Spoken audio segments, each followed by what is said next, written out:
Parfum de mensonge, peau loyale. Les ateliers de parfumerie ne dorment pas, ils chuchotent.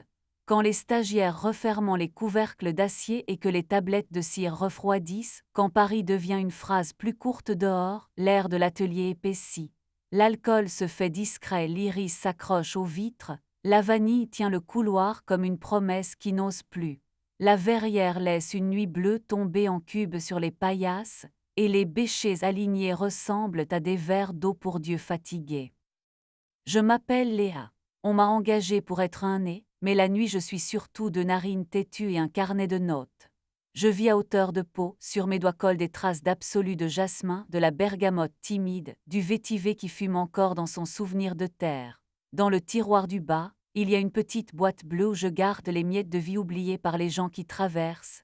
Élastique transparent, boucle d'oreilles sans paire, épingle à cheveux tordus en point d'interrogation, carte de visite gonflée d'une goutte d'alcool qui n'a. Marc, mon mari, alors travaillait à la Fondation Mirande, un musée privé où les mécènes viennent se sentir immortels. Il savait parler à un nom inscrit au marbre comme un enfant capricieux. Je l'avais rencontré à un vernissage où mon parfum d'ambre devait faire croire à une chaleur que l'hiver refusait. Il m'avait dit « Vous composez des hivers qu'on peut boire ». J'avais ri en lui répondant que je distille surtout des excuses. Nous nous sommes mariés 2 étés plus tard, sous la verrière du musée, la lumière dressée comme une armée de. La première fausse note n'a pas été du rouge à lèvres, ça a été du santal. Pas le mien, un santal plus crémeux, plus baumé, avec une pointe de cardamome que je n'utilise jamais à cette heure-là parce qu'elle siffle dans le froid. J'ai senti l'odeur sur sa veste, une traîne très courte, une miette de peau étrangère cachée dans le tissage. Sur la table d'appoint de son bureau, un verre avait dessiné un anneau humide qui sentait le sirop de poire et l'amène. La caméra du palier a grésillé 18 secondes, puis est revenue nette, comme si elle. Je lui ai fabriqué une histoire indulgente, une invitée pressée l'avait embrassée en remerciement, un traiteur avait renversé un cocktail, une conservatrice avait trop parfumé ses gants. Le jeudi suivant, les minutes ont obéi comme une prière. 0012 clignotement. 0016 porte retenue 6 secondes poli pour 2 corps. 0020 un autre verre, un autre anneau, le santal à peine plus bas. Dans notre cuisine, en pliant des serviettes, je plie entière, il plie en moitié, le mariage est une géométrie. Ouvrons, a-t-il dit, il ne m'a pas touché dans le 10 ans. C'est ainsi que les choses sérieuses entrent dans une maison, les mains visibles, la voix claire. Avec des règles, il a ajouté. Nous d'abord, personne de la fondation, on se dit avant, pas après, protection toujours, notre lit est un pays souverain. Je voulais être plus large qu'une verrière, on l'a écrit derrière un plan de table, on a signé comme si le papier pouvait surveiller l'oxygène. Nous avons été courageux 2 semaines. La 3e à 22h57, j'ai reçu dégustation avec les mécènes prolongés. Ne m'attends pas. Le couloir a retenu sa porte comme un majordome indiscret. Le santal a souri sans moi. Je ne tends pas d'embuscade dans les sanctuaires, j'accorde les pièces jusqu'à ce qu'elles n'aient plus besoin de mentir. J'ai préparé mes outils les moins violents. Une goutte d'héliotropine sur l'intérieur de la poignée du couloir, invisible, sucré d'amande, une trace qui chante seulement quand on sait écouter. Un trait au stylo UV le long de la plaque d'un interrupteur, comme une petite constellation que ma lampe appelle et que la nuit ignore. J'ai glissé une carte blanche sous le coin d'un dossier sur son bureau, il suffirait d'un souffle pour y laisser. 0012 a toussé, 00 a tenu, 0020 a dessiné l'anneau. Le trait UV a fleuri sur la peau huilée de l'interrupteur et quand il a poussé la porte sur l'intérieur de son poignet à lui. Il a baissé les yeux, l'éclair de quelqu'un qui sait qu'une salle a pris sa mesure. Elle a suivi, cheveux rapides, sourire construit pour les salles où les gens n'osent pas dire non. Elle portait un sillage de cardamome propre, de rose verte et de santal laiteux. Je la connaissais de loin, Alice, la conservatrice qui aimait dire « Vous ne me peignez pas en coupable », a dit Marc. Il ne suppliait pas, il était fatigué des pièces qui n'aiment pas s'en priver. J'avais demandé avant, ai-je répondu. J'ai cru le faire, a-t-il dit. Dans sa grammaire, dégustation comptait. Il avait gardé le tempo, j'avais exigé la mélodie. Elle a choisi le mur pour regarder, comme ces femmes qui savent que la pierre est une meilleure confidente que l'air. Je leur ai tenu la porte, parce qu'un bâtiment mérite la cérémonie quand on lui demande de porter du poids. La serrure a prononcé sa consonne polie, et la fondation a respiré plus bas, reconnaissante d'être laissée hors du théâtre. Nous nous sommes séparés avec la compétence des gens qui savent porter le fragile. Il a pris le calendrier où l'argent et l'excuse partagent un canapé, la veste qui vole les lumières. J'ai gardé mon mug ébréché avec le nom de l'atelier et mon habitude de parler bas aux odeurs comme à des animaux civilisés. Les avocats ont déplacé des noms sur des tables vernies. Nous avons signé là où les prénoms vont quand ils sont fatigués de tenir la tête d'affiche. Le travail a empêché mes mains de bâtir des autels à la rancune. J'ai dompté un absolu de Narcisse qui avait décidé de régner sur le reste, j'ai enseigné à une rose turque la décence dans la chaleur, j'ai remis un capuchon récalcitrant comme on console un genou. Le soir, je dormais sur le petit canapé de l'atelier, avec le ronronnement des hôtes en guise de respiration de la maison.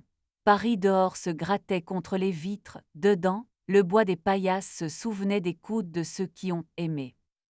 Gabriel est entré dans ma nuit comme entre les hommes qui savent tenir un couteau pour libérer, pas pour marquer.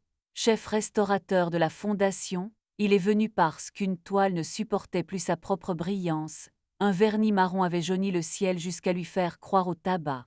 Il a posé sa caisse d'outils, a senti l'atelier avec ses paumes comme on sent une mère qu'on n'a pas encore rencontrée, et m'a demandé si l'odeur d'amande venait des amandes. Il a des poignets calmes, des épaules honnêtes, et des mains qui connaissent la patience sous. Lequel de tes enfants ment, a-t-il lancé, en acquiesçant vers mes rangées d'essence? La tubéreuse, ai-je répondu, elle joue plus blanc que ce qu'elle va tenir. Elle veut être désirée, a-t-il dit avec approbation, et j'ai aimé la façon qu'il avait de parler aux odeurs comme à des femmes dont il attend l'intelligence. Nous avons commencé par les verbes qui ne blessent pas. Il m'a appris le son exact du coton qui s'imbibe d'un solvant juste assez chaud, et comment, à la minute, la peinture ouvre sa bouche pour rendre un siècle. Je lui ai montré la patience que demande un musc pour devenir peau et non drap. Il a laissé une moitié d'orange sur ma paillasse. J'ai glissé l'écorce dans ma poche pour que ma fatigue sente la lumière. La première fois qu'il m'a touché, c'était mon poignet 1 degré, pour que mon bracelet ne raye pas un bêcher plein d'un accord encore fragile.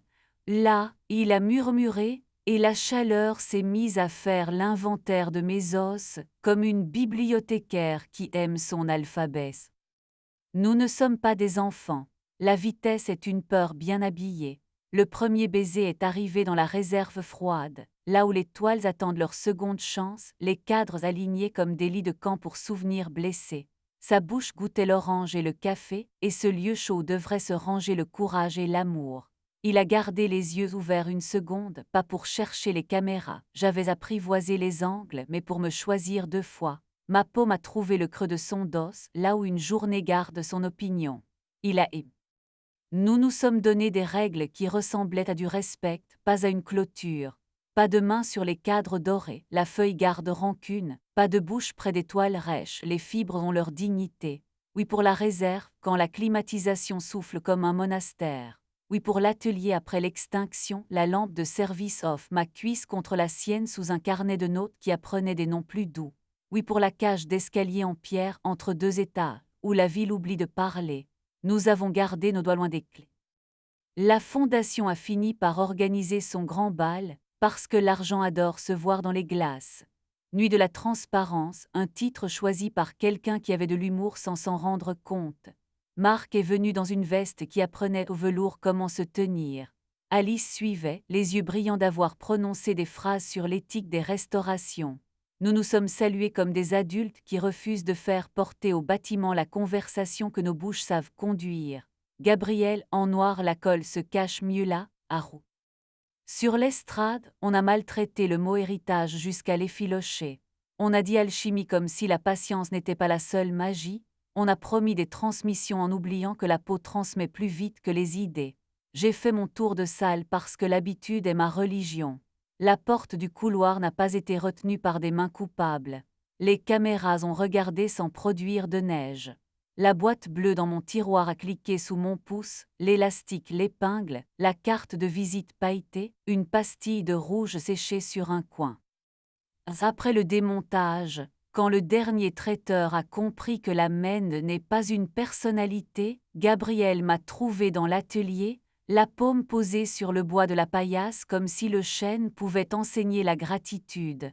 Une lune de cire brillait au creux de son poignet, là où la chaleur aime se poser. Je lui ressemblais, je crois, à force de pratiquer le verbe rester. Tu as l'air de t'être oublié ici, a-t-il dit. Je m'entraîne à demeurer, ai-je répondu. Comme quoi? Comme invité, ai-je dit, et le mot m'a assise dans un fauteuil qui pardonne les genoux. Nous sommes montés jusqu'à la verrière parce que les verrières ne bavardent pas. Paris brillait en collier d'excuses et de sorties. Il m'a appuyé contre le montant avec la compétence des hommes qui mesurent les chutes et demandent à la gravité d'attendre. Nous avons embrassé comme des gens qui respectent le risque et paient leurs factures. Ma ceinture a gratté le métal et nous avons ri. Le burlesque fait partie de la liturgie des lieux qui nous ont déjà sauvés. Nous nous sommes arrêtés avant que la lune n'apprenne nos prénoms. Il existe un montage de cette histoire où j'arme les odeurs, où j'épingle au mur les constellations UV, où je projette les secondes de porte tenues comme des preuves. Cette version se termine avec un musée qui refuse de me dire la vérité. J'ai raccompagné deux corps vers un couloir plus simple. J'ai empêché un sanctuaire de porter une saine humiliation. J'ai choisi des verbes plus petits, et j'ai appris qu'ils durent plus longtemps que les couteaux. A appris l'humilité aux chaudières et la patience à mes doigts. La nouvelle stagiaire a compris la différence entre la discrétion et le secret. L'un est un Robbie qui attend des applaudissements, l'autre un cadeau qui se tait. Une chanteuse est venue enregistrer une vidéo promotionnelle et a voulu vaporiser un parfum sur une toile. Nous l'avons sauvée avec un sourire et un cours de solubilité. Gabriel m'a appris que les vernis obéissent au ton, pas aux ordres, et que je me tais 3 respirations avant que ma colère ne se mette en scène. Je lui. Un jeudi, la porte du couloir a piaillé et personne ne l'a tenue. Les caméras ont admiré les angles sans inventer de tempête. Mon flacon d'héliotropine me regardait sans reproche, le trait UV dormait comme un animal rassasié. J'ai ri dans ma manche. Gabriel a ri dans mon cou. La pièce a feint de ne pas approuver et nous a prêté de l'air ordinaire. Jour vous passez par mon atelier à une heure qui n'existe pas et qu'une voix vous demande de ne pas toucher les bêchers parce que les empreintes durent trop longtemps, c'est moi qui fais semblant de ne parler que de verre. Si vous voyez une femme en noir poser sa joue une seconde contre la table, c'est moi qui remercie le bois d'avoir accepté nos serments. Vous ne verrez pas la lampe UV, sauf si les murs demandent des fantômes et qu'il n'y a pas de moyen plus doux. Vous ne verrez pas la boîte bleue, sauf si vous savez déjà pourquoi la ponctuation. Je tourne la clé du couloir et sens sous mon pouce la bavure du métal, poli par 100 histoires. J'éteins les lampes dans l'ordre que les odeurs préfèrent pour que la nuit arrive comme une langue que le lieu a apprise. Les hôtes rendent leur dernier consentement. Gabriel me vole ma dernière minute propre parce qu'il peut, je la lui donne parce que cette règle a survécu à tout, pour boire à la nuit. Nous descendons l'escalier main dans la poche de l'autre comme si nous avions inventé la chaleur. Le dehors se mange lui-même dans les vitrines sombres. Les ateliers de parfumerie ne dorment pas, ils chuchotent. Ils pardonnent lentement puis d'un coup lorsqu'on cesse de leur demander d'accueillir des scènes pour lesquelles ils n'ont pas auditionné. Nous n'avons plus 10 minutes, nous gardons celles que nous pouvons porter et laissons le reste flotter dans l'air où la vanille sait encore faire briller le temps. Le matin, une inconnue viendra respirer au-dessus d'un bêcher et croira, l'espace d'un souffle, que quelque chose d'invisible l'aime. J'essaierai d'être aussi prudente avec les vivants. Dans mon tiroir, la boîte bleue clique.